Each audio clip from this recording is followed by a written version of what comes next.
नाजिया शागिर्द तंजीम निशात जमायत लवारी शरीफ ज़िले लाड़काना तरफा ट्रायंगुलर लेवल ते जश्न ईद मिलादुन्नबी सल्लल्लाहु अलैहि वसल्लम निहायती अक़ीदत ऐं एहतराम सां ॻोठ शेर मोहम्मद जुणेजो में ज़ेर सदारत ज़िले सदर ग़ुलाम रहीम जुणेजो मल्हायो वियो, जॾहिं त महिमाननि में महिमान ख़ासि डॉक्टर मौला बख्श जुणेजो, एज़ाज़ी महिमाननि में मरकज़ी जॉइंट सेक्रेटरी अमजद हुसैन मसण, निशात तंजीम जमायत लवारी शरीफ रीजन लाड़काना जो सदर Sameela Junejo, general secretary Altaf Hussain Junejo, information secretary Sajid Hussain Masan ऐं नाजिया शागिर्द तंजीम निशात जमायत लवारी शरीफ ज़िले लाड़काना जो नायब सदर इरफान अली जुणेजो शामिल हुआ।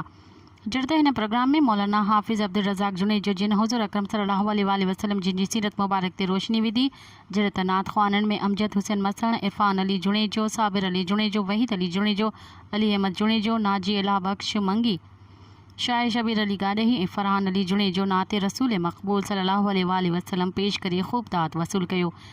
हिन जश्न ईद मिलादुन्नबी प्रोग्राम जी कार्रवाई ज़िले जनरल सेक्रेटरी शौकत हुसैन जुणेजो हलाई। हिन जश्न ईद मिलादुन्नबी प्रोग्राम में निशात जे उहदेदारनि सां गॾु जमायत जे बुज़ुर्गनि आशिकाने रसूल पिणु वॾी अंग में शिरकत कई। मज़ीद ख़बरनि ऐं तफ़सीलात लाइ विज़िट कयो असांजी वेबसाइट www.awamiNewsHD.com ऐं ॾिसंदा रहो अवामी न्यूज़ HD।